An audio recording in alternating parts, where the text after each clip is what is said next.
Welcome to my channel, Vidyasagar Party. West Bengal CM Suvendu అధికారి ఇక్కడ Siliguri corridor లేకపోతే చికెన్ నెక్ ఏరియా అని చెప్తాము. ఈ ప్రాంతాన్ని సెంటర్ గవర్నమెంట్కి హ్యాండ్ ఓవర్ చేస్తూ నిర్ణయం తీసుకున్నారు. దాన్ని తీసుకోవడం వెనుక రీజన్ ఏంటి అనే దాని గురించి తెలుసుకునే ప్రయత్నం ఈ వీడియోలో అయితే చేద్దాం. So let's watching this video. ఈ చికెన్ నెక్ దగ్గర మనకి నేపాల్, భూటాన్, బంగ్లాదేశ్ మనకి సరిహద్దు దేశాల కింద ఉంటాయి. అంతే అంతర్జాతీయ సరిహద్దు దేశాలు అనమాట.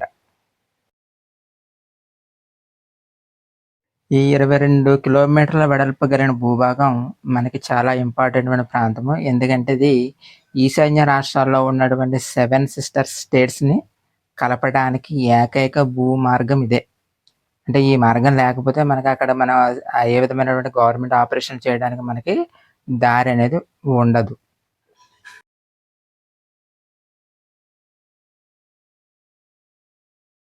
ఈ ప్రాంతాన్ని ఎక్స్పాండ్ అంటే ఇంక్రీజ్ చేసుకునే అవకాశం మనకి 1971లో వచ్చింది. కానీ అప్పటి ఉన్నటువంటి కేంద్ర ప్రభుత్వం ఈ అడ్వైజర్లు ఎవరైతే ఉంటారో, సైనిక అడ్వైజర్లు ఎవరైతే ఉంటారో వాళ్ళ యొక్క సలహాలను పాటించకపోవడం వల్ల ఈ కారిడార్ అనేది ఎక్స్పాండ్ కాలేదన్నమాట. సో దాని యొక్క నేపథ్యం ఎలాగుందో ఒకసారి మనం నేర్చుకుందాం. మీ అందరికీ తెలుసు 1971 సంవత్సరంలో మనకి ఇండో పాకిస్తాన్ వార్ అనేది జరిగింది.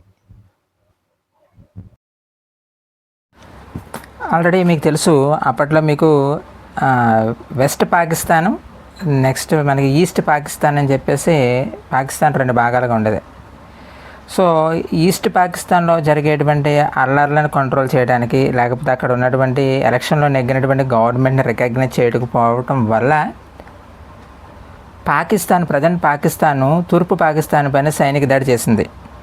ఆ సైనిక దాడి చేయడంతో తూర్పు పాకిస్తాన్కి విమోచన కల్పించడానికి మన ఇండియన్ గవర్నమెంట్, అప్పుడు ఉన్నటువంటి ఇందిరాగాంధీ గవర్నమెంట్ 1971లో యుద్ధం ప్రకటించింది.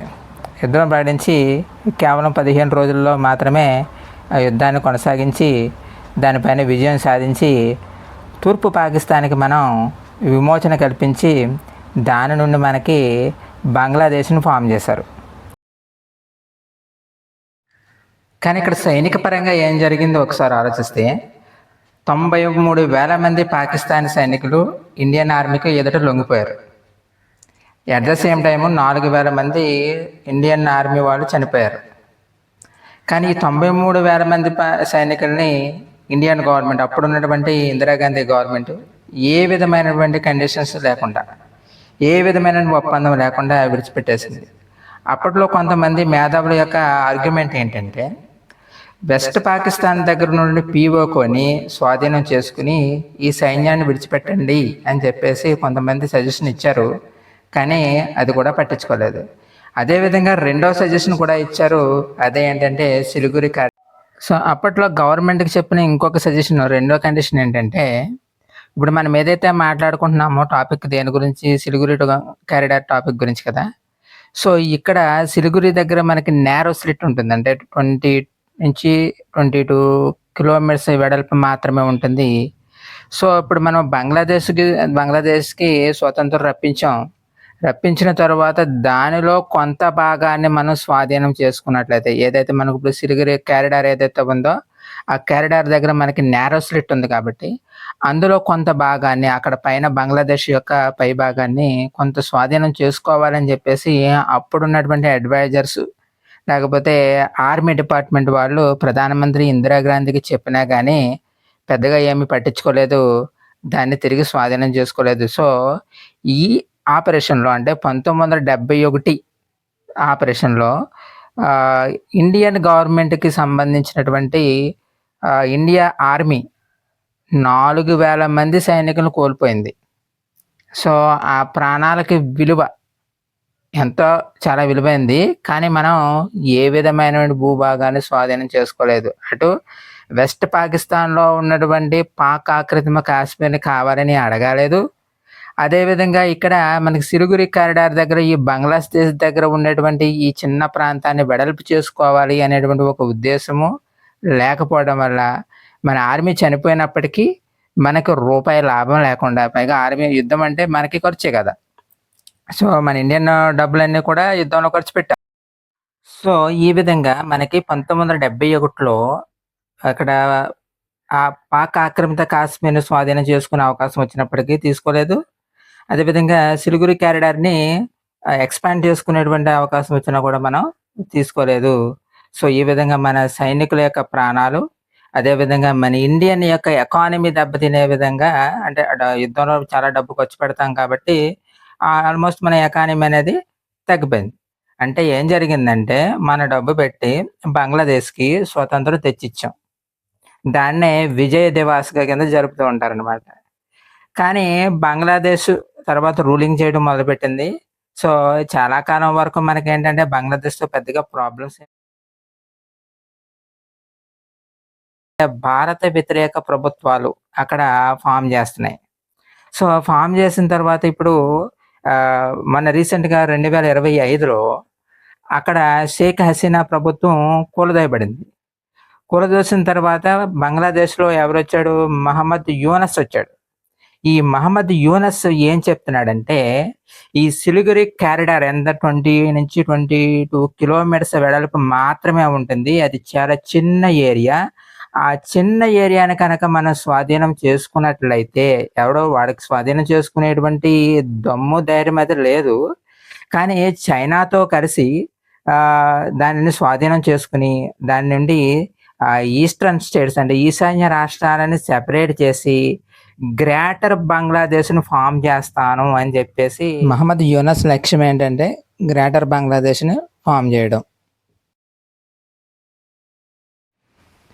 At the same time America, ఇప్పుడు ట్రంప్ వచ్చిన తర్వాత అమెరికా యొక్క మీకు సీక్రెట్ ఏజెన్సీ ఉంది కదా! దాని పేరు సిఐఏ అంటారు. సో, వాళ్ళేంటంటే ఏదో ఒకలాని ఈస్ట్ లేకపోతే ఈశాన్య రాష్ట్రాలున్నాయి కదా! ఈ ఈశాన్య రాష్ట్రాన్ని నేను ఇక్కడ బ్లాక్ చేసాను చూడండి అది.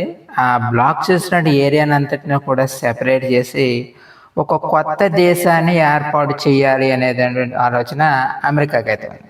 సో, అమెరికాకేంటి ఇక్కడ దురద అంటే మాక్సిమం అమెరికాకి చైనాని కంట్రోల్ చేయడానికి దానికి ఎయిర్ బేస్‌లు కావాలి. సో, ఆ ఎయిర్ బేస్‌లు మన ఇండియాలో పెట్టుకోవడానికైతే వీల్లేదు. ఏ గవర్నమెంట్ కూడా ఒప్పుకోవట్లేదు.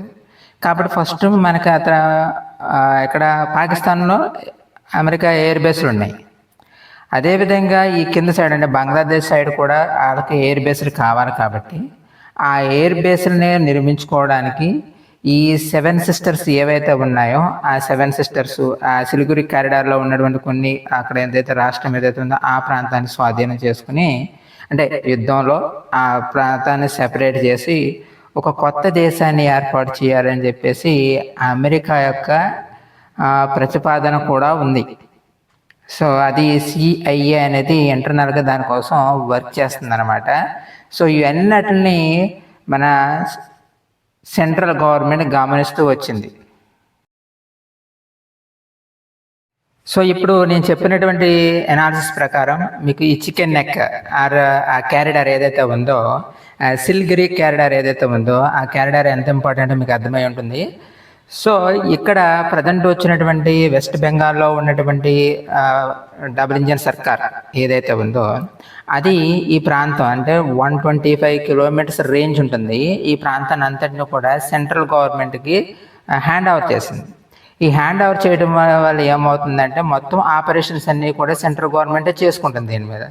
ఇక్కడ మీకు 22 కిలోమీటర్ల వెడల్పు ఉన్నప్పటికీ దాంట్లో 4 నేషనల్ హైవేస్ వెళ్తున్నాయి.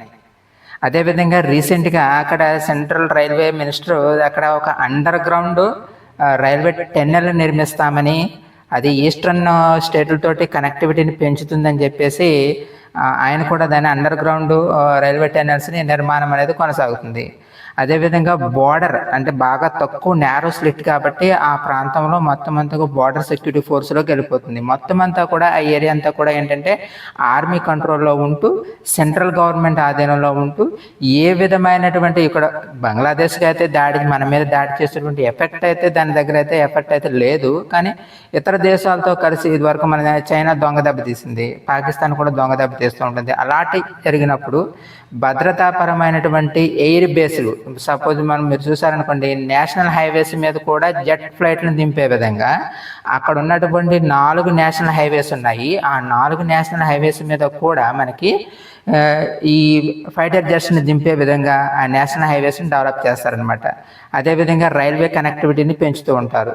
సో భద్రతా సామర్థ్యాన్ని పెంచుతూ ఆ దేశమును మనము సో ఈ ఈశాన్య రాష్ట్రాలన్నీ కూడా మన భారతదేశంలోని కనెక్టివిటీ కలిగి ఉండడానికి ఈ చికెన్ నెక్ ప్రాంతం అనేది సెంట్రల్ గవర్నమెంట్కి హ్యాండ్ ఓవర్ చేయడం అనేది ఈ రోజుల్లో ప్రస్తుతం ఉన్నటువంటి పరిస్థితుల్లో చాలా ముఖ్యమైనది. కాబట్టి వెస్ట్ బెంగాల్ సీఎం శువేందు అధికారి ఈ ప్రాంతాన్ని కంప్లీట్గా కేంద్ర ప్రభుత్వానికి ట్రాన్స్ఫర్ చేశాడు. సో ఈ చికెన్ నెక్ సమస్య మీకు అందరికీ అర్థమైంది అనుకుంటున్నాను.